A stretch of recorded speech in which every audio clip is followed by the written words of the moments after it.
श्री रामचंद्र की प्राण प्रतिष्ठा थी। आप लोगों की आवाज में दम नहीं दिखा, जबकि भगवान के लिए ये कार्यक्रम हो रहा है। ऐसी आवाज लगाओ कि यहाँ की आवाज अयोध्या श्री रामचंद्र की चरणों तक पहुंचे। बोलो प्रेम से, एक ही नारा, एक ही नाम, जय श्री राम, जय श्री राम। एक ही नारा, एक ही नाम, जय श्री राम, जय श्री राम। दोस्तों,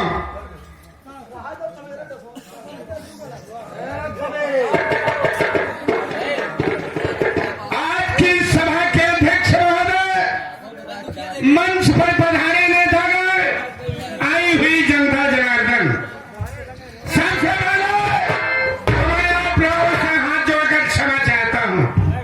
क्षमा इस बात के लिए दोस्तों, मैंने आपकी जनसभा में 11 बजे पहुंचने का समय दिया था, लेकिन मुझे 2 घंटा लेट हो गया।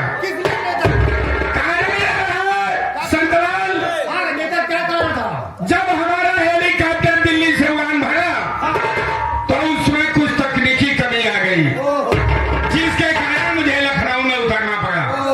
उसके बाद आप लोगों के बीच में पहुंचा हूं। दोस्तों, आप लोगों ने इस क्षेत्र से मुझे 2 बार विधायक बनाया है, तीसरी बार चुनाव सर पे आ गया है और आप लोगों के बीच में मैं फिर खड़ा हूं। ऐसा ही नहीं, पूरी उम्मीद रखता हूं कि इस बार भी आप लोगों का वोट मुझे ही मिलेगा। दोस्तों, आप लोग तो जानते हैं कि पहले का जमाना चला गया। पहले लोग चुनाव लड़ते थे जनता की सेवा करने के लिए। समय बदल गया, जमाना बदल गया। अब चुनाव जनता की सेवा नहीं रह गया है, चुनाव एक बिजनेस बन गया है। अरे आप बड़ी सोचिए, जब एक छोटा ग्राम प्रधानी का चुनाव होता है तो लोग 8 लाख 10 लाख रुपए लगा देते हैं और गांव वालों की लॉटरी लग जाती है। कोई 1 महीना जम के शराब पी के वोट देता है, कोई गांजा पी के वोट देता है, अंडा खा के लोग वोट देते हैं। बचे खुचे लोग 1500 रुपए में बिक जाते हैं। आप वही बताइए, जब आप 1500 रुपया लेके वोट देंगे, शराब पी के वोट देंगे, तो आपको नेताओं से काम कराने का कोई अधिकार नहीं है। मैं भी वही एक नेता हूं और मैं 2 नेता हूं। चुनाव जीत जाने के बाद देखता हूं जिस दल की सरकार बनती है उस दल में घुस जाता हूं, अपनी पार्टी छोड़ देता हूं और मंत्री बन जाता हूं। अरे मेरे दुकानदार में बहुत है दोस्तों, मैंने सड़क का ठेका अपने आदमियों को दिलवा दिया। गिट्टी नहीं डलवाई, केवल काली पन्नी बिछवाकर फोटो खिंचवा लिया और सरकार का पैसा हजम कर गया। अरे जब 50,000 रुपया लाख लगा के चुनाव लड़ूंगा तो 5 साल में 5 करोड़ कमाने का दम भी रखता हूं। ये इलाका मेरा है, ये इलाका मेरा है, यहाँ मेरी ही चलती है। ये इलाका मेरा है, यहाँ मेरी ही चलती है। मेरी पहुंच है दिल्ली तक, हुकूमत भी देती है। दोस्तों, मैं कहीं दूर का नहीं, आज जिला प्रयागराज, गंगा उस पर, ग्राम दगवा का रहने वाला हूं और मेरे परिवार में मेरी धर्मपत्नी है जिसका नाम चंपा नेताइन है और भगवान की कृपा से एक बेटा है। लेकिन क्या बताऊं, पेट्रोल पंप मेरे पास, कई बसें हैं, ट्रक है, लेकिन परमात्मा ने ऐसी औलाद दिया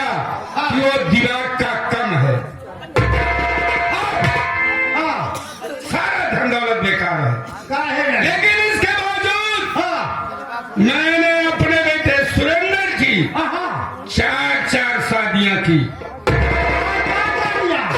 पतोहिया तो घर भैया हुई। यही तो बात है। बहू एक भी घर में नहीं है। 4 बिया करा बहू एक कम है। हाँ, वो कहाँ गए सब? दहेज कम मिलने का कारण मैंने अपनों बहुओं को जला के राख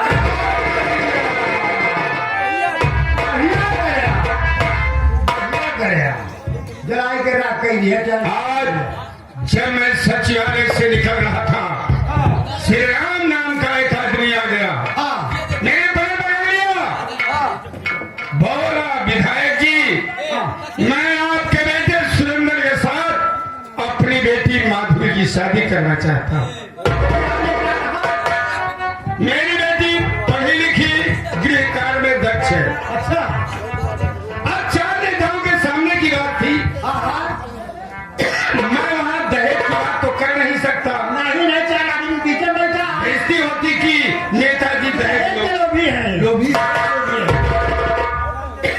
उसके बाद उसने कहा मैं 2 लाख दूंगा। 2 लाख पे ही बात तय हो गई। अब इस बात को चल करके अपनी पत्नी चंपा नेताई से बताना है। अब इस बार चलना है। बिल्कुल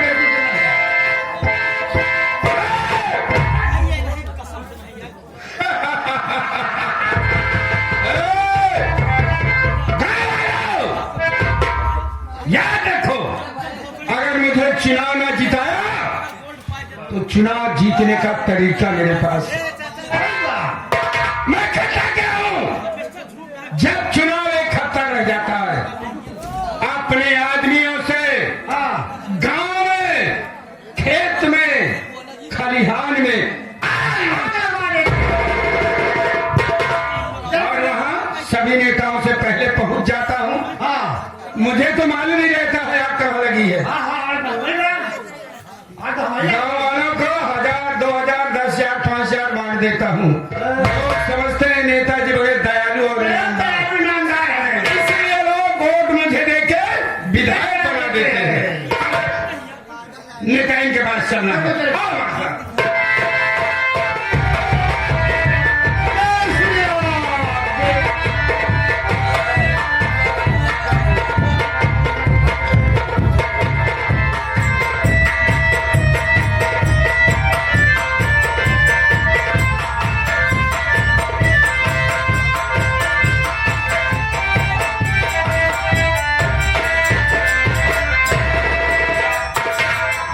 इस मेला कमेटी के मेला अध्यक्ष,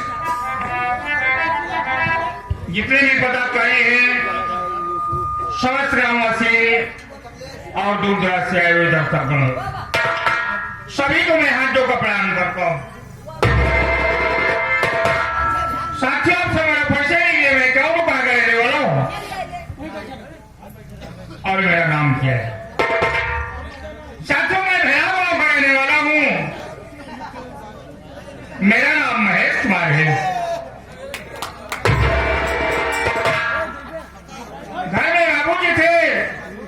बाबूजी का नाम श्री राम था। माता जी का नाम श्रीमती सीता देवी था।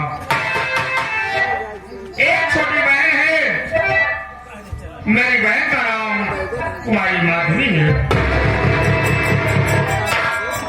मेरी बहन माधुरी शादी योग्य हुई तो हमारे बाबूजी मेरी बहन का रिश्ता ढूंढते ढूंढते गांव दगवा पहुंच गए। दगवा जी महाराज के घर पहुंचे, उनसे रिश्ता तय किए। रिश्ता 2 लाख पर तय हुआ।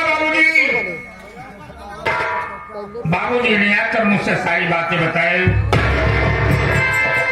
कि बेटा, मैं तेरी बहन का रिश्ता तय कर लिया हूँ।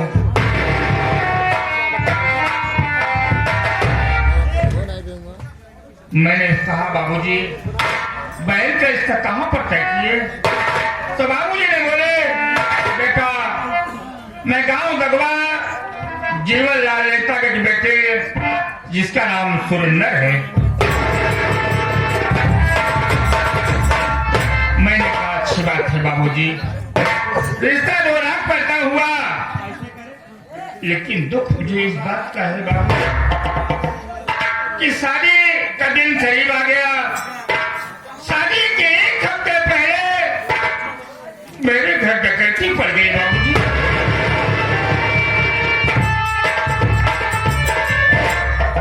बाबूजी ने डाकू को पैर पकड़ कहने लगे कि बाबूजी ऐसा मत करिए, मेरी बेटी की शादी पड़ी हुई है।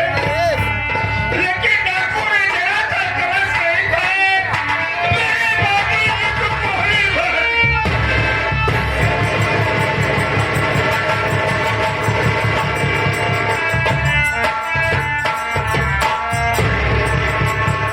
मेरी माँ चौंक कर उठी। मेरी माँ भी हाथ जोड़कर कहने लगी बाबूजी ऐसा मत करिए कि मेरे बेटे की शादी पड़ी हुई है, एक ही हफ्ता 12 तारीख को है। लेकिन बाबूजी डाकू ने जरा सा मेरी माँ को ऊपर तरफ नहीं पाए, मेरी माँ को भी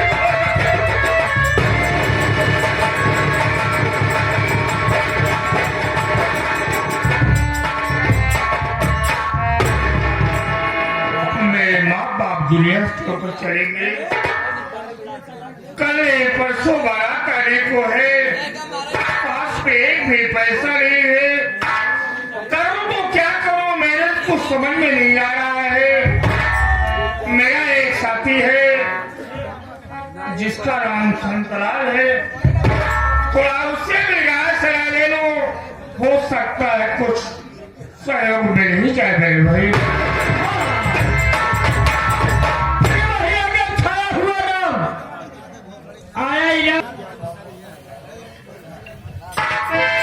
हाय भैया, मेला मालिक महोदय से हाथ जोड़ के राम राम मेरे भाई।